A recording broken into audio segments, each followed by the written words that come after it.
अस्सलामु अलैकुम प्यारे दोस्तों, कुछ दिनों के बाद में ईद उल अजहा यानी बकरा ईद का त्योहार आने वाला है। इसीलिए आप सभी भाई बहनों को ईद उल अजहा की एडवांस में बहुत बहुत मुबारकबाद। अगर आपका दिल करें तो आप भी हमें कमेंट बॉक्स में ईद की मुबारकबाद दे सकते हैं। प्यारे दोस्तों, हम बात करने वाले हैं 5 ऐसे लोगों के बारे में जिनके बारे में अल्लाह के प्यारे नबी हजरत मोहम्मद मुस्तफ़ा सल्लल्लाहु ताला अलैहि वसल्लम ने इरशाद फरमाया कि 5 लोगों के ऊपर कुर्बानी वाजिब नहीं है। यानी कि यह 5 लोग जिनको कुर्बानी माफ है, और ये 5 लोग बकरा ईद के मौके पर कुर्बानी नहीं करते तो इनको कोई गुनाह नहीं होगा।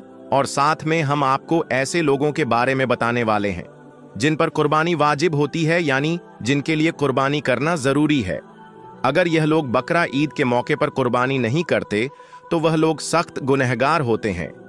इसीलिए प्यारे दोस्तों, आज का यह वीडियो आप तमाम मुसलमान भाइयों बहनों के लिए बहुत ही खास है। आप मेहरबानी करके इस वीडियो को आखिर तक जरूर देखें और इस वीडियो को अपने दोस्तों के साथ में जरूर शेयर करें। तो आइए शुरू करते हैं। दोस्तों, बकरा ईद का त्योहार जिल्हिज्जा की 10, 11, 12 तारीख को मनाया जाता है।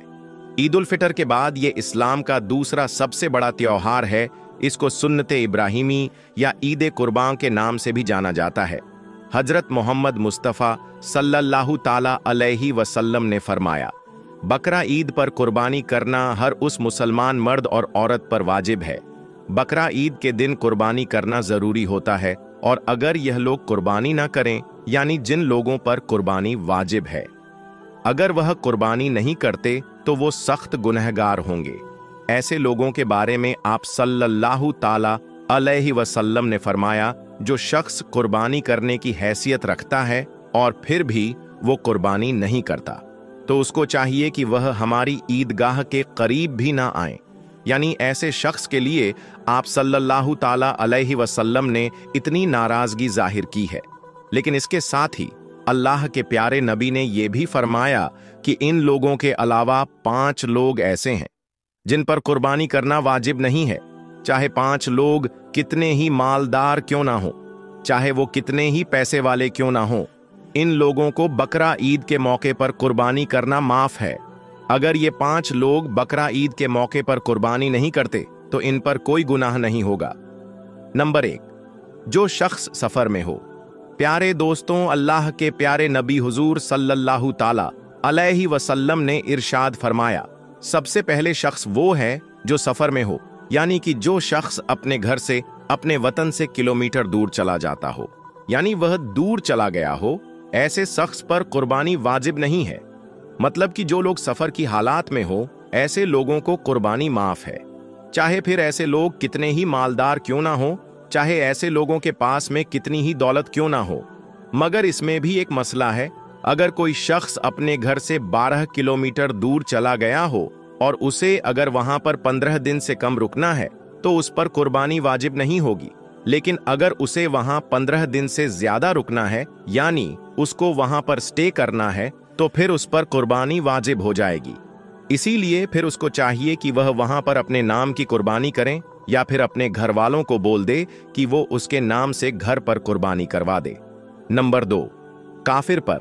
प्यार दोस्तों, अल्लाह के प्यारे नबी हजरत मोहम्मद मुस्तफ़ा सल्लल्लाहु ताला अलैहि वसल्लम ने इरशाद फरमाया कि बकरा ईद पर कुर्बानी करना हर उस मुसलमान मर्द और औरत पर वाजिब है। इसका मतलब यह है कि कुर्बानी करना काफिर पर वाजिब नहीं, यानी कि ऐसा शख्स जो मुसलमान नहीं है, जिसने कलमा नहीं पढ़ा है और इस्लाम में दाखिल नहीं हुआ, तो ऐसे शख्स को कुर्बानी माफ है। यानी कि कुर्बानी सिर्फ और सिर्फ मुसलमान मर्द और औरत पर ही वाजिब है, और ये काफिर पर वाजिब नहीं है। नंबर 3, बच्चे और मजनून पर।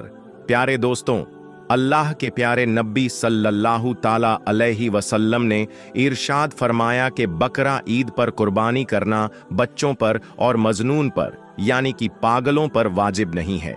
यानी कि बच्चों को और पागलों को, इन 2 लोगों को कुर्बानी करना वाजिब नहीं है। यानी इन लोगों को कुर्बानी करना माफ है। अगर यह लोग भी कुर्बानी नहीं करते तो इनको भी कोई गुनाह नहीं होगा।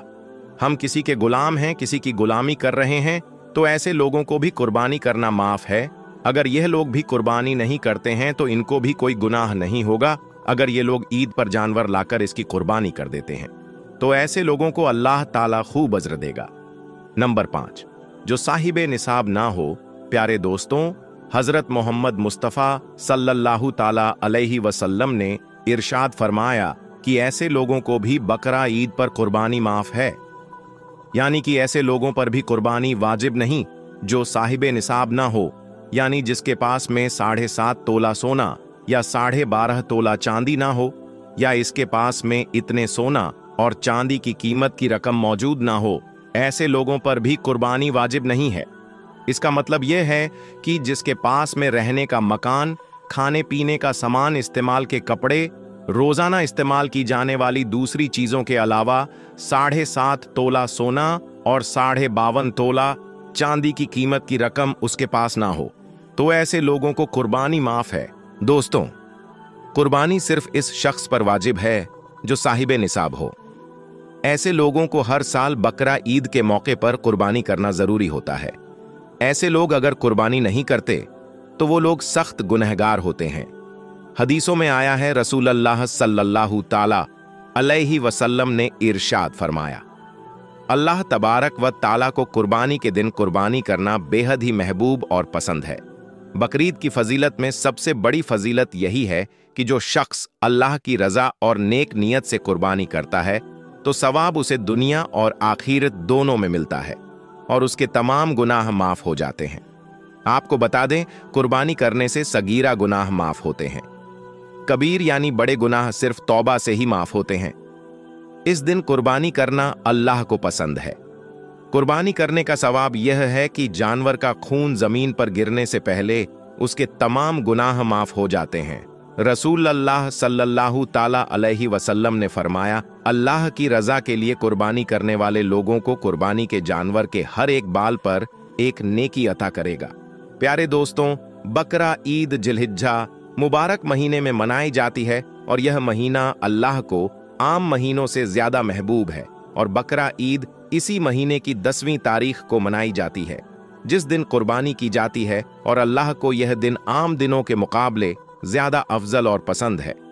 दोस्तों, जैसा कि आप सब लोग जानते हो कि कुर्बानी हजरत इब्राहिम अलैहिस्सलाम की सुन्नत है, जिसको अल्लाह तबारक व ताला ने हम मुसलमान पर वाजिब किया है।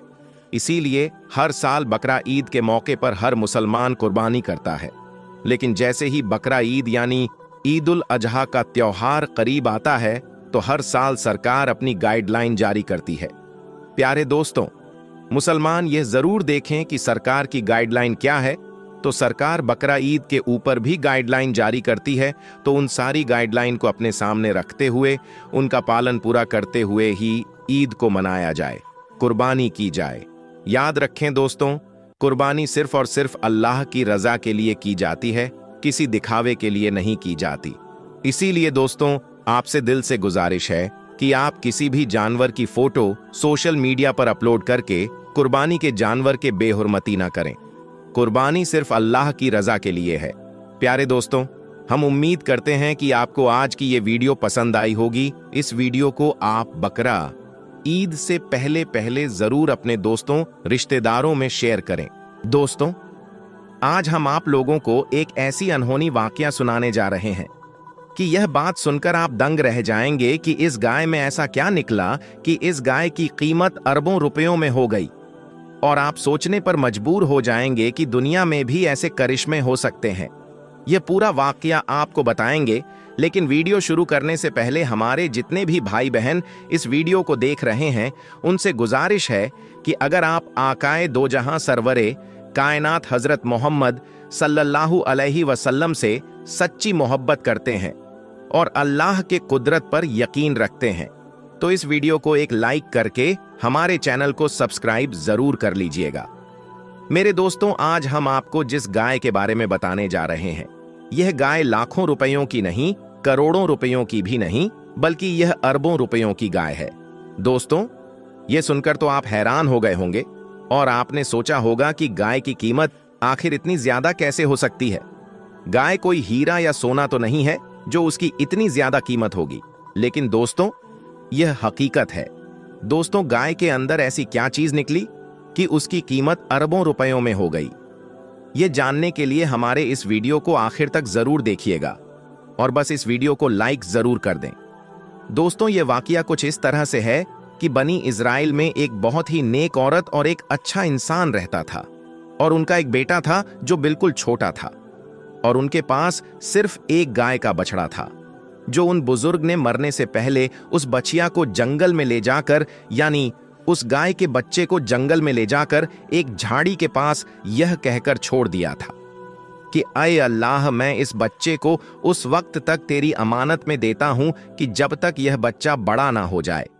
उसके बाद उस बुजुर्ग की वफात हो गई, यानी कि उस बंदे की मौत हो गई और कुछ ही दिनों के बाद वह बछिया बड़ी होकर, यानी बड़ी उम्र की हो गई और इधर यह बच्चा जवान होकर अपनी माँ का बहुत ज्यादा ख्याल रखता था। अपनी माँ का वह फरमाबरदार और इंतहाई नेकोकार निकला। यह बच्चा इतना ज्यादा नेक था कि इससे आप अंदाजा लगा सकते हैं कि उसने अपनी रात को 3 हिस्सों में तकसीम कर रखा था। एक हिस्सा में वह सोता और एक हिस्से में वह इबादत करता और एक हिस्से में वह अपनी माँ की खिदमत करता था और रोजाना सुबह जंगल से लकड़ियां काट कर लाता था और उनको बेच देता था और जो भी पैसा उससे मिलता उन पैसों में से कुछ पैसों को गरीबों में बांट देता था और जो कुछ बचता था वह अपने ऊपर खर्च करता था और फिर उसके बाद जो भी पैसे होते थे और वह सारे के सारे पैसे अपनी माँ को दे देता था। एक दिन उस लड़के की माँ ने कहा कि मेरे प्यारे बेटे, तुम्हारे बाप ने जंगल में एक गाय छोड़ी थी जिसको उन्होंने झाड़ियों के पास जंगल में अल्लाह की अमानत में सौंप दिया था। अब तू झाड़ियों के पास जाकर यूं दुआ मांगो कि या खुदा, तू मेरे बाप की दी हुई अमानत मुझे वापस दे दे। और उस बच्चे की निशानी यह है कि वह पीली रंग की है और उसकी खाल इस तरह से चमक रही होगी कि गोया सूरज की किरणें उसके जिस्म से निकल रहे हों।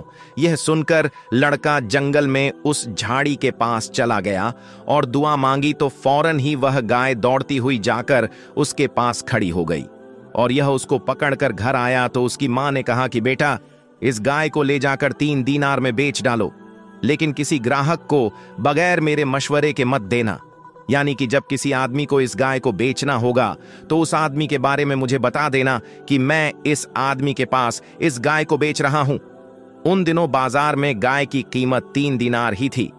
बाजार में एक ग्राहक आया और हकीकतन वह एक फरिश्ता था। उसने कहा कि गाय की कीमत 3 है, लेकिन मैं तुम्हें उससे ज्यादा दूंगा, मगर तुम अपनी मां से मशवरा किए बगैर ही मेरे हाथ में उस गाय को बेच डालो। लड़के ने कहा कि तुम चाहे जितनी भी ज्यादा कीमत दे दो, मगर मैं अपनी मां से मशवरा किए बगैर हरगिज गाय को नहीं बेचूंगा। फिर लड़के ने घर आकर सारा माजरा अपनी मां को सुना डाला तो मां ने कहा कि शायद यह ग्राहक कोई फरिश्ता होगा, इसीलिए मेरे बेटे, तुम उससे मशवरा करो कि गाय को अभी बेचे या ना बेचे। चुनांचे उस लड़के ने बाजार में उस ग्राहक से मशवरा किया तो उसने कहा कि अभी तुम इस गाय को मत बेचो, क्योंकि बाद में इस गाय को हजरत मूसा अलैहि वस्सलाम के लोग खरीद कर ले जाएंगे, तो तुम इस गाय को चमड़े में सोने भरकर उसकी कीमत मांगोगे तो वह लोग तुम्हें इतनी ही कीमत देकर खरीद लेंगे। यानी कि तुम अगर उस वक्त उस गाय को बेचोगे तो तुमको इतनी ज्यादा दौलत दी जाएगी कि तुम सबसे बड़े अमीर हो जाओगे। चुनांचे चंद ही दिनों के बाद बनी इज़राइल के एक बहुत ही मालदार आदमी जिसका नाम आमिल था, उसके चाचा के दोनों लड़कों ने उसको कत्ल कर दिया और उसकी लाश को एक वीरान जगह पर फेंक दिया। सुबह सुबह जब कातिल की तलाश शुरू की गई, मगर जब कोई सुराग न मिला तो कुछ लोग हजरत मूसा अलैहिस्सलाम की खिदमत में हाजिर हुए और कातिल का पता पूछा कि हजरत मूसा अलैहिस्सलाम बादशाह को किसने कत्ल किया है, आप बता दीजिए। आपने फरमाया कि तुम लोग एक गाय खरीद लो और उसकी जबान या दुम की हड्डी से लाश को मारो, तो वह लाश खुद ही जिंदा होकर अपने कातिलों का नाम बता देगा। यह सुनकर बनी इज़राइल ने गाय के रंग और उसके उम्र के बारे में पूछा और जब वह अच्छी तरह से समझ गए कि किस तरह की गाय चाहिए तो ऐसे ही गाय की तलाश शुरू कर दी। यहां तक कि जब यह लोग उस लड़के के गाय की तरफ पहुंचे तो हूबहू वही गाय थी जैसे उन लोगों को जरूरत थी। चुनांचे उन लोगों ने उस गाय को उसके चमड़े में भरकर उसको सोना और उसकी कीमत देकर खरीदा और उसकी जबान या दुन की हड्डी से जिसको कत्ल किया गया था उसकी लाश को मारा। तो वह जिंदा होकर बोल उठा कि मेरा कातिल मेरे चाचा के दोनों लड़के हैं जिन्होंने मेरे माल के लालच में मुझे कत्ल कर दिया है।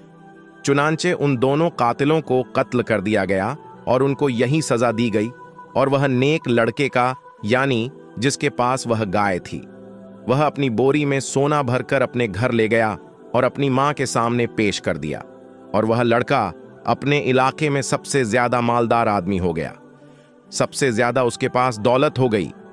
दोस्तों, अगर आप इस वाकये में गौर करेंगे तो आपको पता चलेगा कि माँ बाप के फर्मा बरदार औलाद और उनकी खिदमत करने वालों को गैब से बेशुमार रिज्क का सामान अल्लाह तबारक व ताला अता फरमाता है। दोस्तों, देख लो इस यतीम लड़के को ही जिसकी खिदमत और फरमाबरदारी की बदौलत अल्लाह तबारक व ताला के कुदरत और उसको सबसे बड़ा मालदार और खुशहाल बना दिया। और दोस्तों, एक बात यह भी है कि जो अपना माल अल्लाह तबारक व ताला की अमानत में सौंप देता है, अल्लाह ताला उसकी हिफाजत फरमाता है और उसमें बेहिसाब खैर व बरकत अता है। जरा आप सोचिए कि उस बंदे ने जब उस गाय को जंगल में अल्लाह तबारक व ताला के भरोसे अल्लाह की अमानत में सौंपा था, तो उस जंगल में दरिंदे और शेर और अजीब अजीब तरह के जानवर हो सकते थे, लेकिन उसके बावजूद भी उस गाय को किसी ने नुकसान नहीं पहुंचाया। इसीलिए क्योंकि उस बंदे ने अल्लाह तबारक व ताला की अमानत में उस गाय को सौंप दिया था। इसीलिए दोस्तों, आप घर से निकलते हैं तो अल्लाह तबारक व ताला की बारगाह में यह दुआ करें कि अल्लाह मेरे घर वालों को सलामत रखना और मुझे भी सलामत रखना। तो अल्लाह ताला की अमानत में आप रहेंगे और अल्लाह ताला आपकी हिफाजत फरमाएगा। मेरे दोस्तों, एक और बात जान लीजिए, यह एक बहुत ही अहम और शानदार कुरानी वाकया है और इसी वाकया की वजह से कुरान मजीद की उस सूरत को यानी सूरह बकरा गाय वाली सूरत नाम रखा गया है, जो आपको पहले पारे में मिल जाएगा। अगर आप चाहे तो कुरान पाक की तिलावत करके पूरा वाकया जान सकते हैं। प्यारे दोस्तों, हर वक्त चाहे कोई चीज हो आपको बहुत ही अजीज हो तो आप अल्लाह तबारक व ताला से दुआ करके बस अल्लाह की अमान में दे दीजिए। बेशक अल्लाह तबारक व ताला उसकी हिफाजत फरमाएगा। याद रखिए, जिसे अल्लाह तबारक व ताला दौलत देता है तो उसको आजमाता भी है कि वह शख्स दी हुई दौलत को कहां इस्तेमाल करता है और क्या गरीबों को अपने से कमतर समझता है। अल्लाह पाक अपने तरीके से आजमाता है। अल्लाह तबारक व ताला बेहतर जानता है। अल्लाह ताला से दुआ है कि हम सब मुसलमानों को कहने सुनने से ज्यादा अमल करने की तौफीक अता फरमाएं। दोस्तों, एक मर्तबा हजरत मूसा अलैहिस्सलाम ने अल्लाह ताला से 3 सवाल किए, जिनमें पहला सवाल यह था कि ए अल्लाह, आपका चेहरा मुबारक किधर है। दूसरा सवाल यह था कि ए अल्लाह, क्या आप कभी सोते हैं? अगर सोते हैं तो आप कब और किस वक्त सोते हैं? और तीसरा सवाल यह था कि ए अल्लाह, आपने इतनी सारी मखलूकात को क्यों पैदा किया। तो दोस्तों, इन तीनों सवालों का जवाब अल्लाह ताला ने हजरत मूसा अलैहिस्सलाम को क्या दिया, वो हम आपको आज की वीडियो में बताने वाले हैं, जिसको सुनकर आप लोगों का दिल खुश हो जाएगा और आपका ईमान ताजा हो जाएगा। दोस्तों, अल्लाह वो है जिसने इस पूरी दुनिया को बनाया है। ये चांद, तारे, सूरज, आसमान सब कुछ बनाया है। इन सब चीजों को अल्लाह ने बगैर किसी साजो सामान के बनाया है। यानी कि अगर किसी को पेंसिल बनानी होती है तो उसके लिए लकड़ी लगेगी, लकड़ी की जरूरत पड़ेगी, लेकिन अल्लाह ने सिर्फ हुक्म दिया और सारी चीजें खुद ब खुद बन गई। फिर इस दुनिया में इंसानों को पैदा किया गया, इंसानों को अपनी इबादत के लिए बनाया गया और दुनिया की सारी चीजें इंसानों के लिए बनाई गई, जैसे कि हवा, पानी, पेड़ पौधे और जानवर सब कुछ बनाए। दोस्तों, हर काम अल्लाह के हुक्म से होता है, जैसे कि हवा का चलना, बारिश का होना, रात और दिन का होना, ये सब काम अल्लाह के हुक्म से होता है। अल्लाह हमारे दिलों की बात को अच्छी तरह से जानता है। हम क्या करने वाले हैं, हम क्या कर चुके हैं और हमें कब क्या होगा, ये अल्लाह को बखूबी मालूम है। अल्लाह का रंग और रूप इंसानों जैसा नहीं है। दोस्तों, एक मर्तबा हजरत मूसा अलैहिस्सलाम ने अल्लाह ताला से अर्ज किया, ऐ अल्लाह, आपका चेहरा मुबारक किधर है, ताकि मैं आपकी तरफ रुख करके आपकी इबादत करूं। तो ये सुनकर अल्लाह ताला ने इरशाद फरमाया, ऐ मूसा, आप एक जगह पर आग रोशन करो, यानी कि आग को जलाओ जिस तरफ उस आग की रोशनी होगी उसी तरफ मेरा रुख है।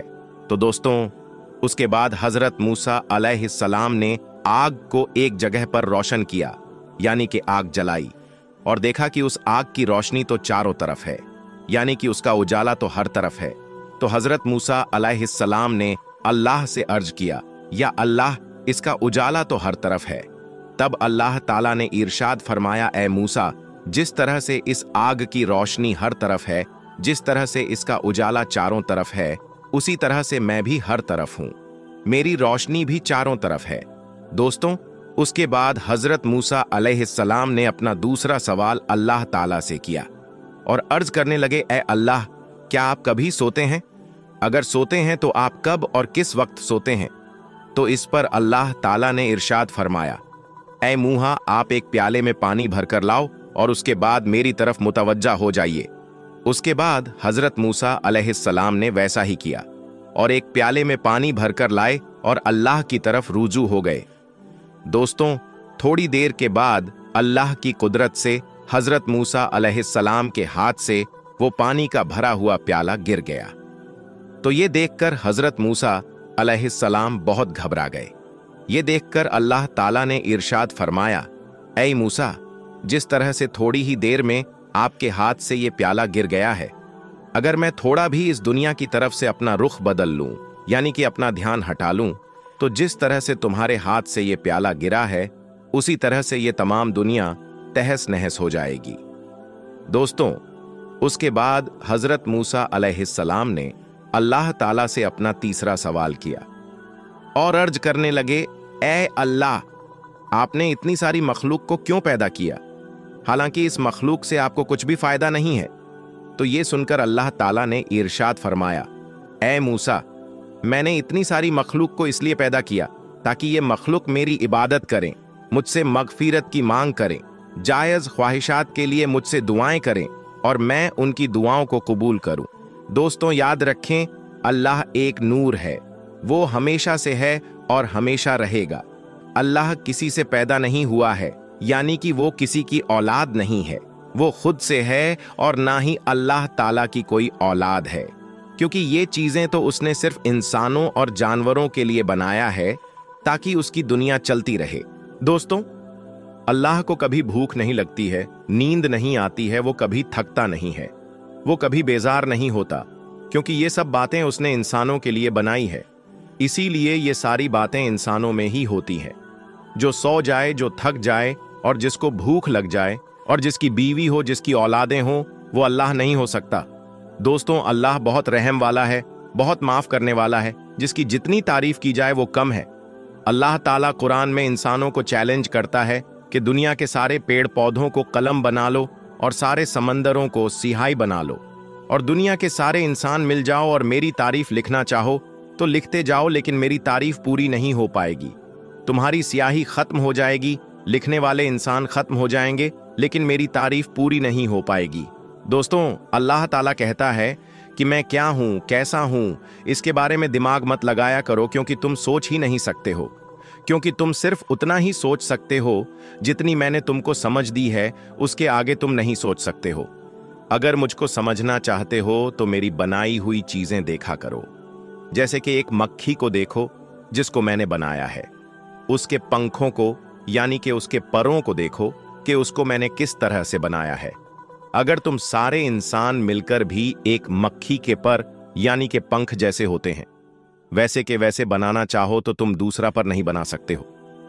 अगर तुम एक अनार का दाना बनाना चाहो तो अनार का एक दाना नहीं बना सकते हो।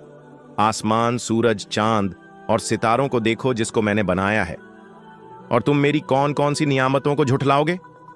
दोस्तों, इसी तरह से हजरत मूसा अलैहिस्सलाम ने एक दफा अल्लाह से अर्ज किया, ऐ अल्लाह, तू जब नाराज होता है तो क्या करता है? तो अल्लाह ने इरशाद फरमाया, ऐ मूसा, मेरे नाराज होने की 3 निशानियां हैं। पहली निशानी यह है कि जब मैं नाराज होता हूं तो मैं बारिश को बेवक्त करता हूं, यानी कि जब फसल काटने का वक्त आता है उस वक्त मैं बारिश करता हूं, और जब फसल बोई जाती है तो मैं उस वक्त बारिश को रोक लेता हूं। और मेरे नाराज होने की दूसरी निशानी यह है कि मैं माल और दौलत बखील लोगों को दे देता हूं, यानी कि कंजूस लोगों को दे देता हूं, और मेरे नाराज होने की तीसरी निशानी यह है कि मैं हुकूमत जालिम और बेवकूफ बादशाहों के हाथ में दे देता हूं। तो दोस्तों, हजरते मूसा अलैहिस्सलाम ने फिर पूछा, या अल्लाह, फिर आपके राजी होने की क्या क्या निशानियां हैं, यानी कि जब आप खुश होते हो तो क्या करते हो? तो इस पर अल्लाह ताला ने इरशाद फरमाया, ऐ मूसा, जब मैं खुश होता हूं तो मैं हुकूमत समझदार और नेक लोगों को देता हूं, मालो दौलत सच्चे लोगों में देता हूं, और बारिश मैं वक्त पर करता हूं। दोस्तों, जब अल्लाह नाराज होता है तो फिर चाहे हुकूमत पर कोई काफिर बैठा हो या मुसलमान, अल्लाह उनके दिलों को अवाम के लिए सख्त कर देता है। दोस्तों, अल्लाह ने इंसानों के हालात को उसके आमाल के साथ जोड़ा है। जैसे आमाल इंसान करता है, अल्लाह उसके वैसे ही हालात बनाता चला जाता है। दोस्तों, हमें हालात बदलने हैं तो हमें अपने आमाल को ठीक करना होगा। आमाल हमारे अच्छे होंगे तो हमें अल्लाह मिल जाएगा, और जिसको अल्लाह मिल जाता है मानो उसको सब कुछ मिल जाता है। दोस्तों, अगर आपको ये वीडियो आपको जरा भी अच्छी लगी हो तो आप इसे दिल से लाइक करके अपने दोस्तों रिश्तेदारों में जरूर शेयर कर दें, क्योंकि हदीस पाक में वाज़ेह तौर पर बताई गई है कि दीन इस्लाम की बातों को दूसरों तक पहुंचाना सदकाए जारिया है, और आपके इस नेक काम से बहुत सारे लोगों को अच्छी बातें मालूम हो जाएगी। इसलिए इस वीडियो को शेयर करके इस नेक काम में हिस्सा जरूर लें। आज की इस वीडियो में बस इतना ही। हम मिलेंगे आपको अगली वीडियो में। तब तक के लिए अल्लाह हाफिज।